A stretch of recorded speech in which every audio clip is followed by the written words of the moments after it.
the author of that article didn't believe in the Trinity.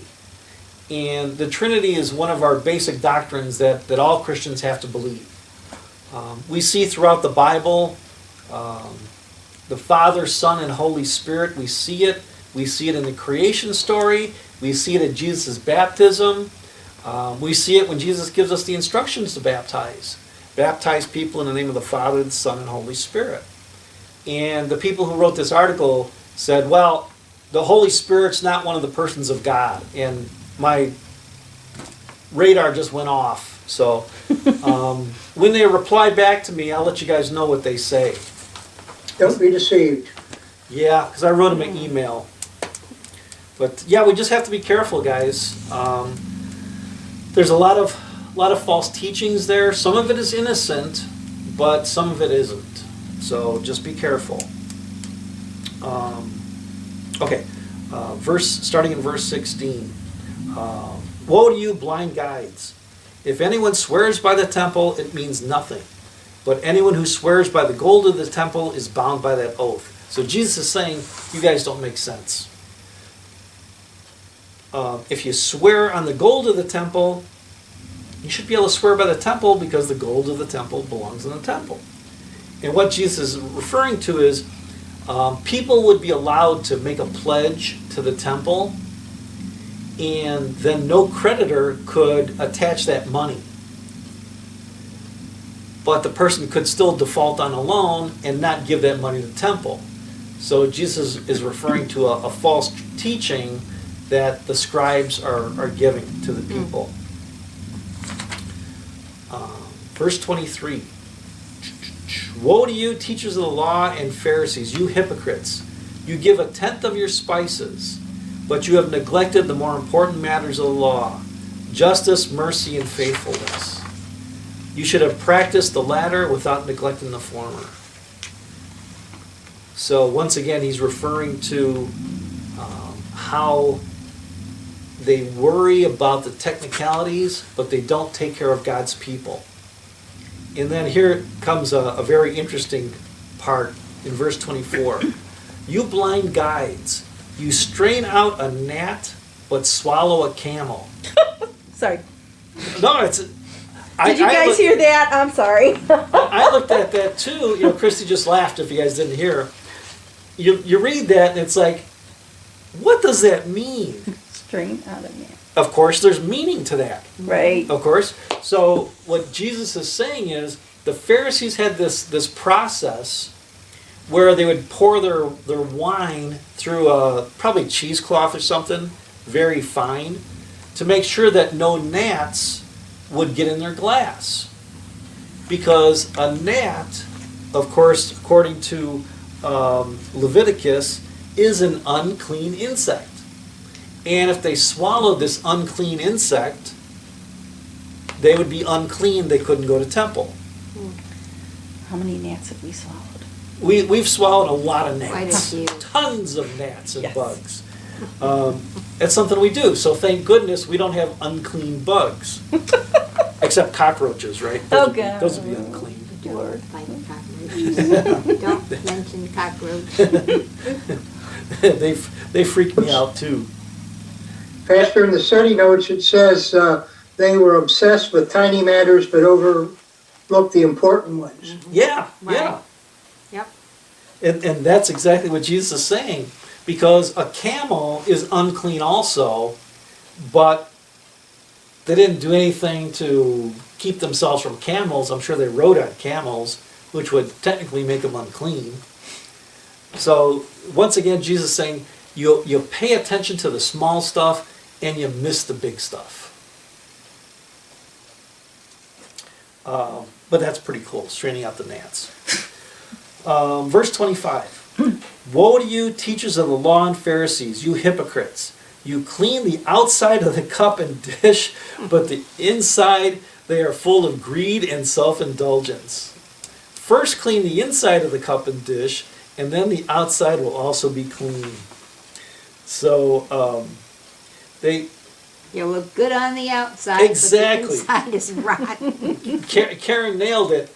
You look good on the inside, but you look good on the outside, but the inside is rotten. So think of the people who always have to come to worship, dressed in their best clothes. They've got to sit in the front pew so everyone sees them, and then they go out and they kick the dog across the street, or they cuss out the Or they elderly person, yell at their children. or they yell at their children. Yeah, so Jesus says you got to be clean inside and out. Don't For us old, yeah.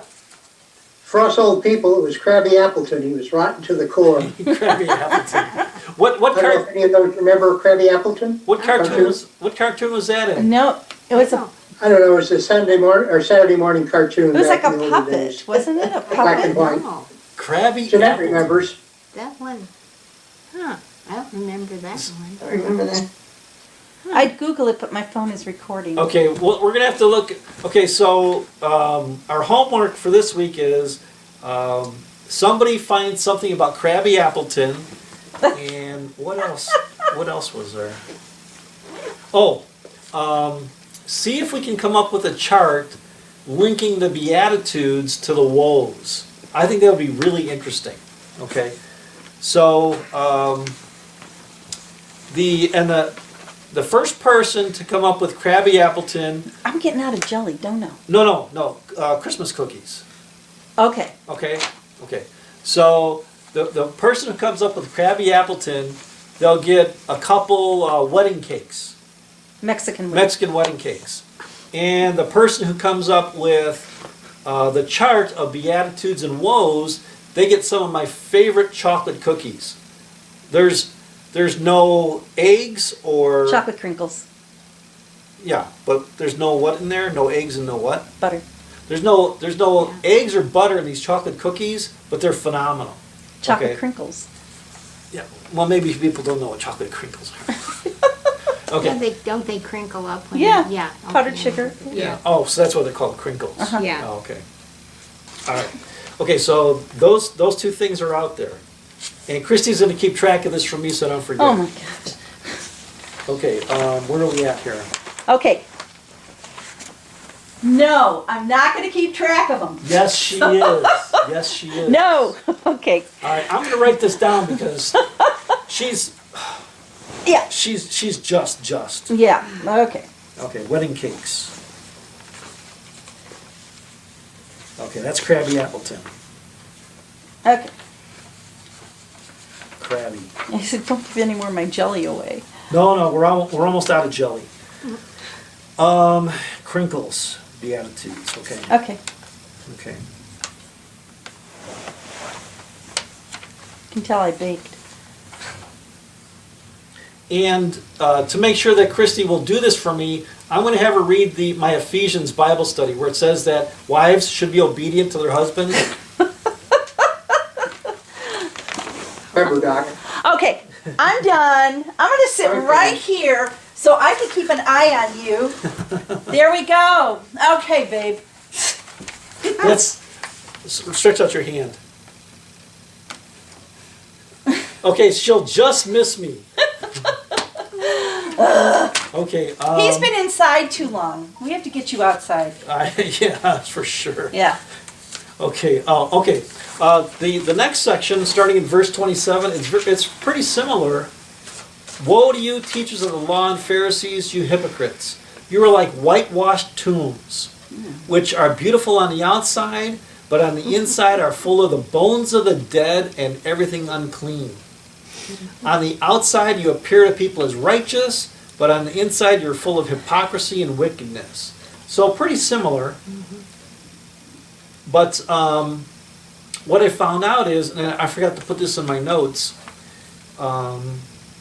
in Jerusalem where the temple was, of course they had a lot of Jews from other countries coming to Jerusalem for the temple. And the people would whitewash the tombs so it would become obvious to people what were tombs and what were people's homes. Because if you went, no, seriously, because if you went to the tomb you would be unclean to go to worship in the temple. Okay? So these people traveled all this way, and if they mistakenly went into the tomb, they wouldn't be able to go to temple, which they traveled thousands of miles to get to. So it was like a public service to whitewash your temple or your tombs, but still Jesus is saying you got to be clean inside and out. So it's pretty similar. This is a good one. Starting in verse 29. Woe to you, teachers of the law and Pharisees, you hypocrites!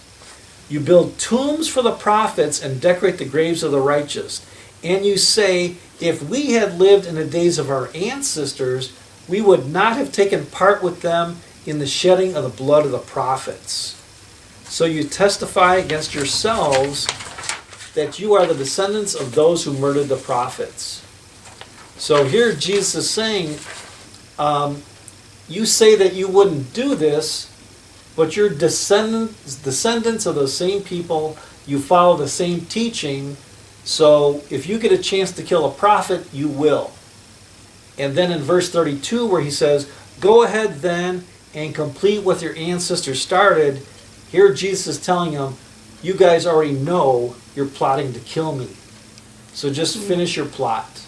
So do you think this is his time? He's just given it to them because he knows he won't say anything then once he's brought forward into the crucifixion, the whole thing? Well, this is his time to... This is kind of his time to make the accusations that are all true. And Jesus didn't stand up for himself during the trial because he knew he had to do that. And he didn't want to take any chances that some loophole would be found. So that's why Jesus didn't defend himself when he was so silent. Okay.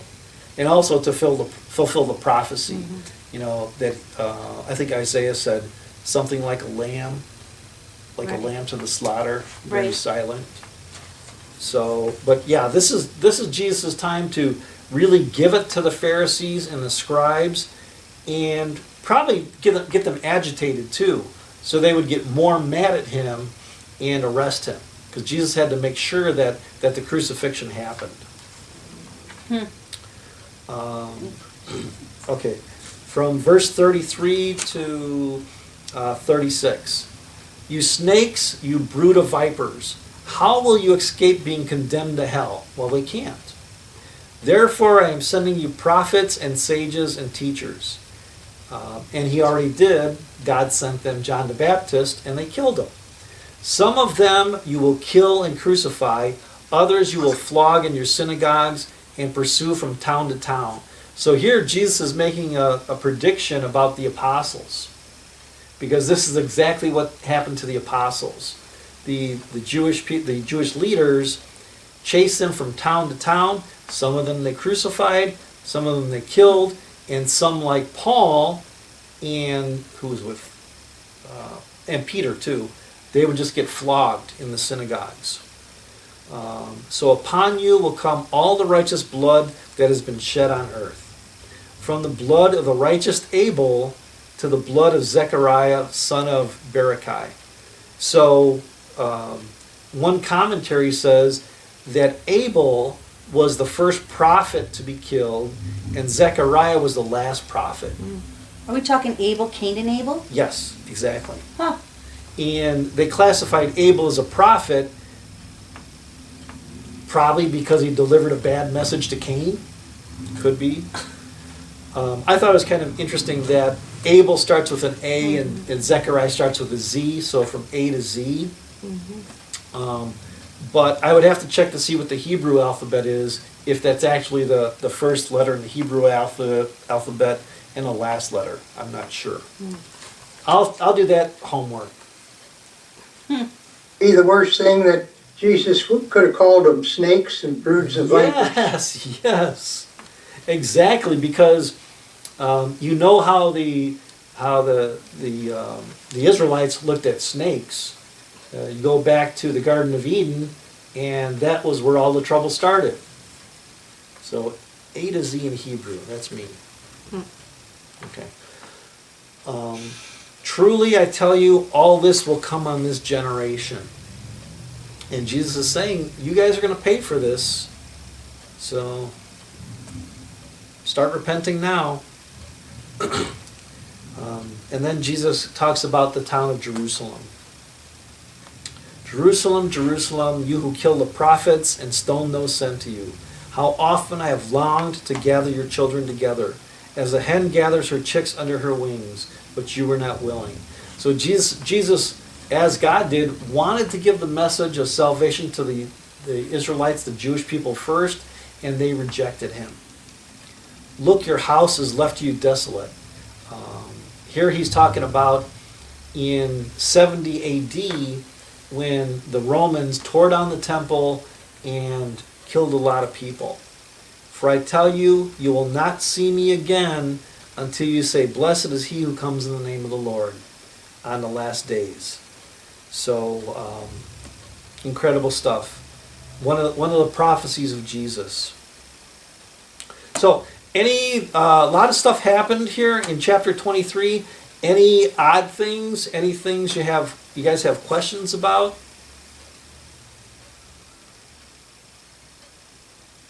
Compassionate, but he could be very brutal. Yeah, honest. Jesus was always very honest with people. So it came questions. through right here. I was just checking Facebook if there were Okay. any questions. What exactly is he talking about when he says this generation? He's talking about this group of Pharisees and scribes. They have the responsibility of sentencing Jesus to death. And they're going to pay for it. And the way they paid for it is in the destruction of Jerusalem and the temple. Because that happened in 70 AD and Jesus died in 30 AD. So only 40 years later. So chances are most of those people were still alive yet. Okay, thank you. You're welcome. Let's see if I got a text. So Rich gets the crinkles. Oh, already? Yep. So he gave us the list of beatitudes and woes. I'll just look at it real quick.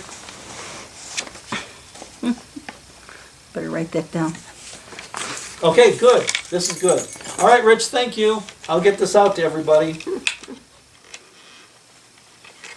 Let's see if anybody else replied. Okay, all right, so that's off the table.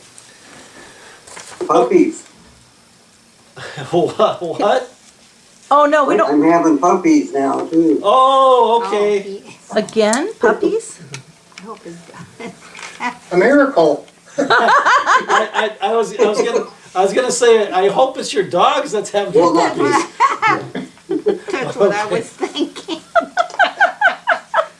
So that's what Karen was thinking, but she has more wisdom than I do. So she didn't actually say what she was thinking. All right. So chapter 24. Okay, the destruction of the temple and the sign of end times. So chapter 24, verse 1. Jesus left the temple and was walking away when his disciples came up to him to call his attention to its buildings. Do you see all these things? Jesus asked. Truly I tell you, not one stone here will be left on another. Everyone will be thrown down. And that's Jesus' prophecy of the temple being torn down. Verse 3. As Jesus was sitting on the Mount of Olives, and we know the Mount of Olives will become very important on Holy Thursday. So Jesus leaves the temple complex for the last time. So last week Gary provided us with a map called the Passion Week map. So as you read these verses, you can look at that map and kind of get an idea of where Jesus is traveling. If our at-home audience wants a copy, they can email you or me. Well, we got these. We got this map last week.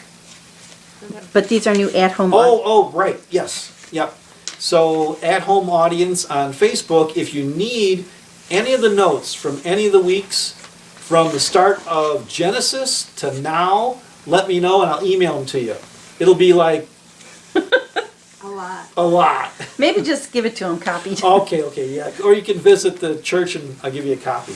Make sure that I'm here though first. Mount of Olives is important because Zechariah says, on that day his feet will stand on the Mount of Olives, east of Jerusalem, and the Mount of Olives will be split in two from east to west, forming a great valley with half of the mountain moving north and half moving south. Some people are going to follow Jesus and some won't.